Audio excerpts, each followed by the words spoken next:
I understand two things which are quite distinct.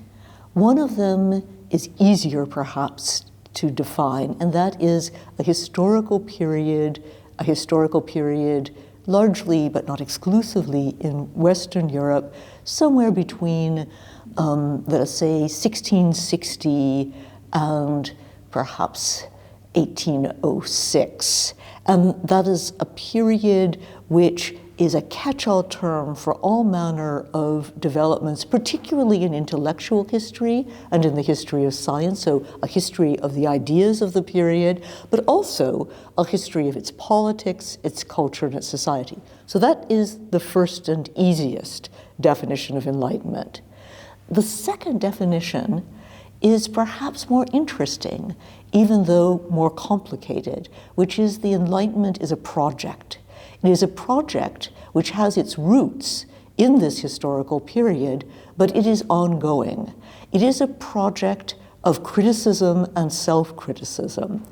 What distinguished the ideas of the Enlightenment as a historical period was the fact that long-cherished institutions, from the monarchy to the church to all forms of established scientific inquiry, were put under a magnifying glass and criticized in an absolutely relentless fashion.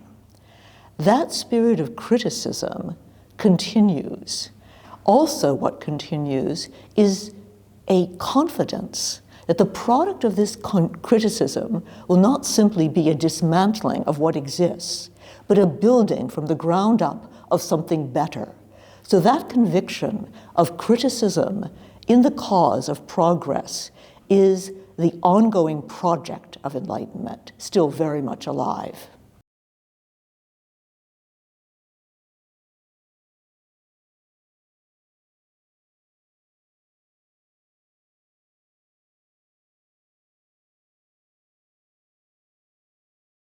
The distinction we have inherited really from Greco-Roman antiquity between the emotions and reason is one which is wobbly in many respects, and the Enlightenment is a very good example of how difficult it is to sustain the distinction.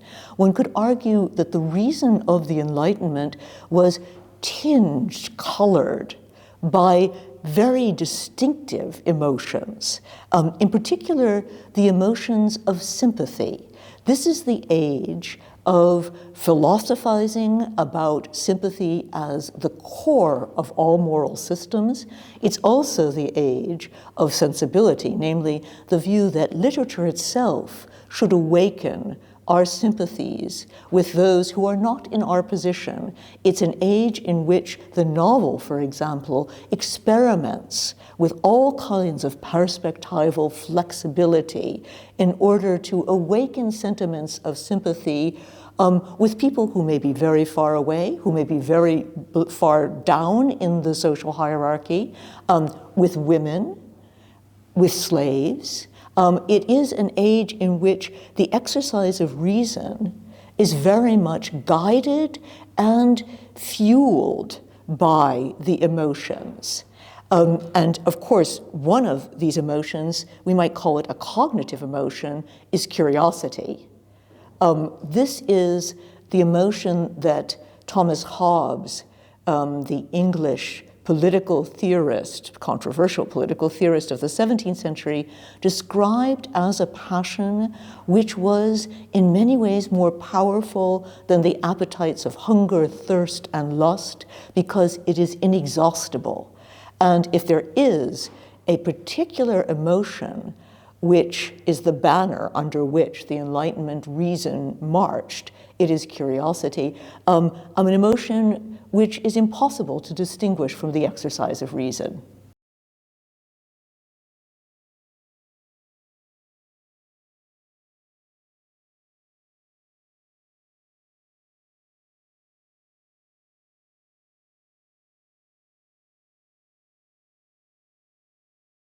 I think it might be more accurate to say that curiosity and secularization were branches that were emanating from the same tree. And here one has to step back a bit from the historical period of the Enlightenment to the 2 centuries that preceded it, the 16th and 17th century, which were for Europeans an age of novelty. This is an age in which the voyages of exploration to the far west, the Americas, and the far east, Asia, were bringing back reports, and not just reports, but also things that had never been seen or thought of by Europeans before. Flora and fauna like birds of paradise, cultural innovations like paper money from China, porcelain and silk. By the middle of the 17th century, a good portion of the silver that had been mined in the New World by Spain had ended up in China in exchange for these goods like porcelain, silk, and tea.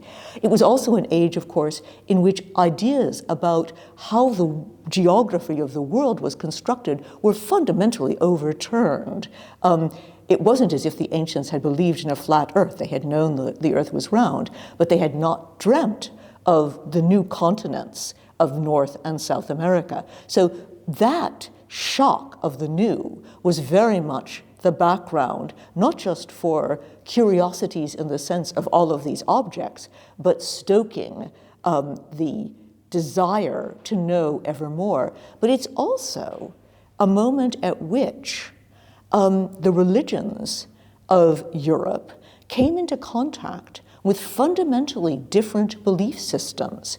And we can see just how shocking that contact was if we look at the efforts of Jesuits like the Italian Matteo Ricci in the Chinese court to win converts amongst his Chinese interlocutors, amongst the Mandarins. We know from the correspondence of Matteo Ricci that although the Chinese were extremely impressed by Jesuit astronomy, they were not in the least bit impressed by Jesuit religion. They found, for example, the spectacle of a god crucified on a cross revolting. And we begin to see that Matteo Ricci himself begins to have doubts in his correspondence back to Rome. So this shock of other thought systems, other religions, whole new worlds of animals and plants, whole new continents undreamt of before, both of those both stoke curiosity and also begin to undermine the exclusivity and the self-evidence of European religious precepts.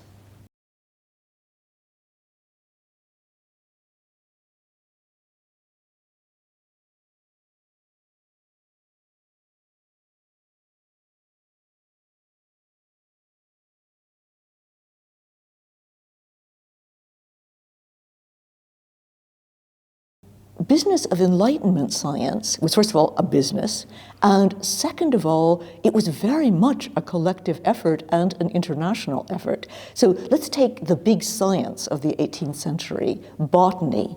Botany was to the 18th century what physics was to the 20th century and genetics is to the early 21st century. It was the queen of the sciences. And botany was also big business. Botany was thought to be the key to, first of all, the cure of many diseases the Jesuits had brought back from the Spanish colonies in South America, so-called Jesuit bark or Peruvian bark, which turned out to be an extremely effective medicine against many kinds of fevers. And there was the hope that by interrogating especially the herbalists of many other cultures, in India, in China, but also in what is now called Latin America, that one could create a whole new pharmacopoeia of drugs that would be both a material blessing, but also a source of great profit.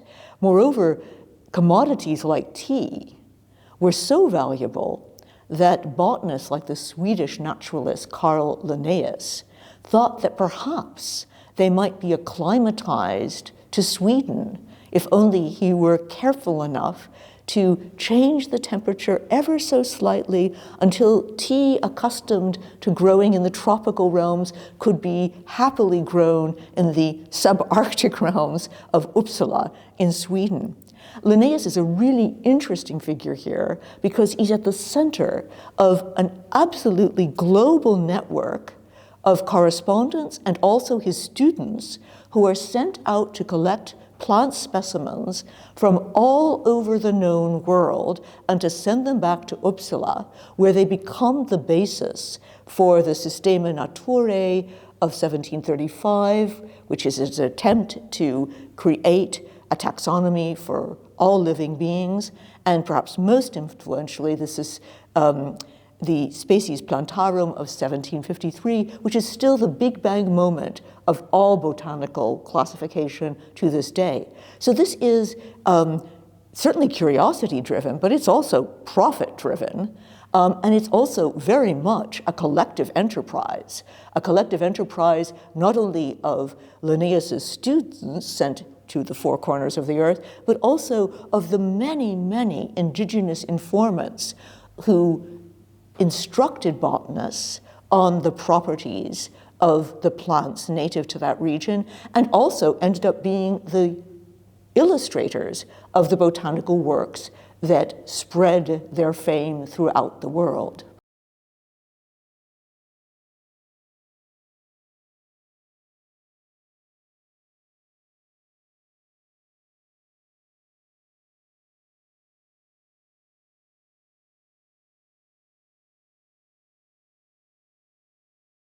So first, perhaps a comment on the West European character of the Enlightenment. So in the first sense of the Enlightenment that I mentioned at the outset of our discussion, it was indeed, it's a historiographical category for a period in mostly Western European history.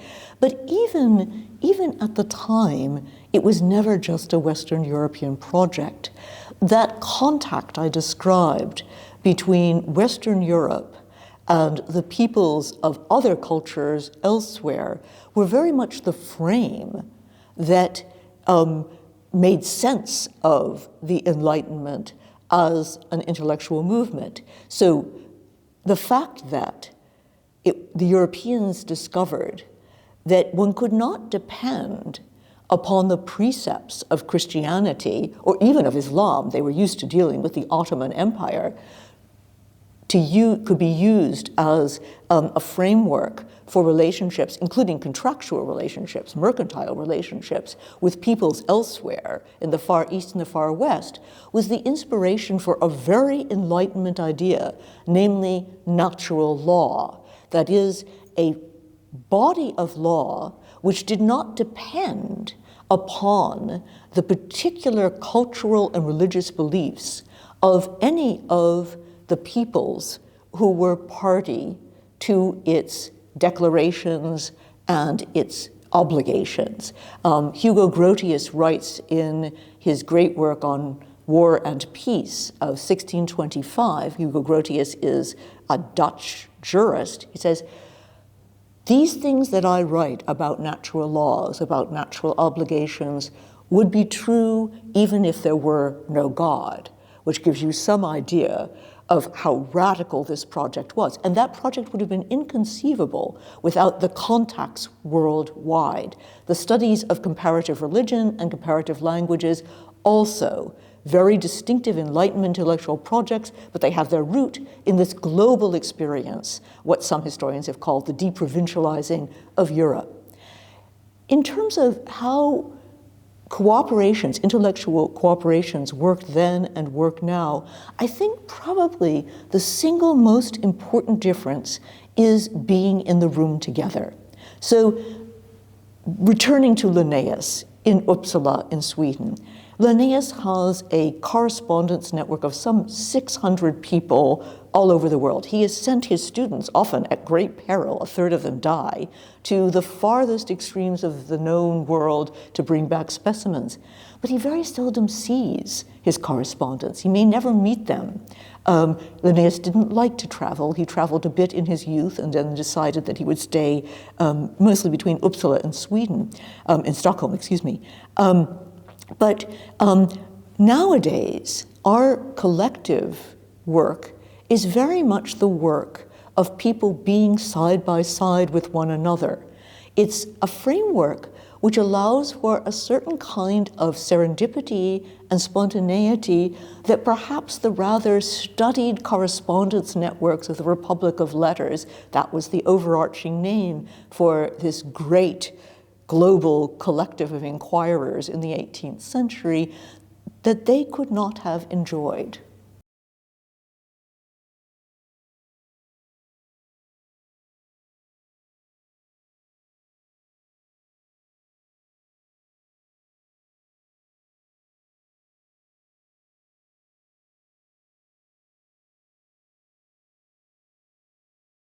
I think that the ideas of rationality and objectivity belong to a different period. They are very much, at least as we now understand them, the inventions of the 19th and 20th century. But I do think there is one Enlightenment concept which, in its first 18th century version, has perhaps become an obstacle to science, and that is a particular conception of progress.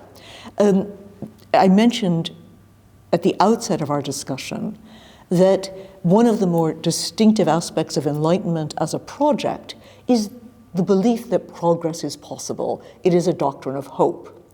And nowhere in the Enlightenment as a historical period was this conviction more vindicated than in the case of science, particularly after the publication of Isaac Newton's magisterial Principia Mathematica in 1687, which succeeded in unifying fields and phenomena thought to be completely disparate. The orbit of the moon with the fall of heavy bodies on the Earth and the tides, the construction of the solar system with the mechanics of how balls striking each other rebound. That achievement fired an ambition on the part of many Enlightenment scientific thinkers like Linnaeus, but also Lavoisier, the great French chemist, even David Hume, the philosopher, to be the Newton of their particular science. And they conceived of progress as a kind of imperial expansion. In fact, that's a metaphor they themselves use. They imagined that Newtonian science was like a citadel at the center of this expanding empire of science, and one by one, each new discipline, chemistry, natural history, the moral sciences in the case of Hume, would have its Newton, and it too would be part of this secure empire. They were haunted by the thought that the best and the brightest for hundreds of years, from ancient Greece to basically the middle of the 17th century, have believed things which had been discredited by scientists after Newton, and they were obsessed with the idea that what now had been won was certain for all time. That is an idea of progress which is very different from the idea of progress, especially scientific progress, which replaced it in the 19th century, which saw progress as never-ending, and saw even Newtonian physics as possibly being a great achievement that would be replaced by an even greater achievement, Einsteinian physics. The confusion of these two ideas of progress, one of them imperial and expansionist with a secure center that would never have to be revised again, versus progress as a never-ending, ongoing project from which nothing in the long run endures.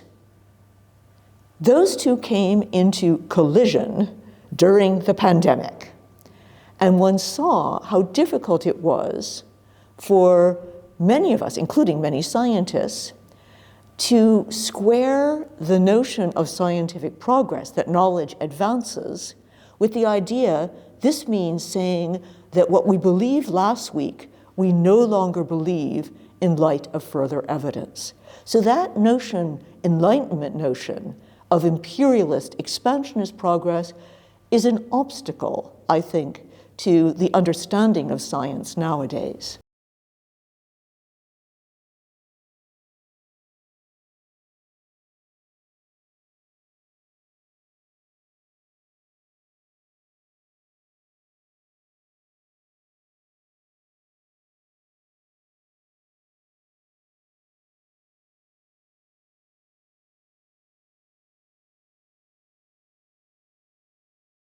So this separation, the coinage, Naturwissenschaften, Geisteswissenschaften, is the product of the late 19th century.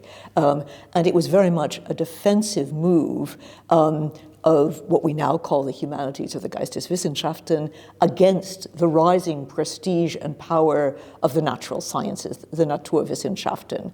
And German is a language, amongst several others, in Northern Europe, which has maintained the overarching rubric of Wissenschaft, based on the Latin scientia, for any systematic form of knowledge. But you're absolutely right. Institutionally, in almost every modern university, whether in Bologna or Boston or Beijing, there is a distinction made between these kinds of knowledge. I think this distinction masks a great deal of hidden affinities amongst particular disciplines. So if we were to categorize our ways of knowing not by the objects of inquiry, so physics studies the material world, literary studies study literature, works of imaginative writing, or history studies the past, botany studies plants, we would find that a different classification based upon what people actually do, what are the practices by which they come to know things, would show us that perhaps the botanists and the historians had more in common as arch-empiricists. They are the gatherers and the explainers of particulars. And that the physicists, certainly the theoretical physicists and the philosophers, had more in common. So this legacy of the 19th century, particularly, it's a very German legacy. It was imported to the rest of the world, just as the German Research University was exported to the rest of the world. I think that it is perhaps due for a rethinking, and a rethinking not in terms of the object of inquiry, which are indeed extremely disparate, but rather in terms of the practices of scientific and scholarly inquiry.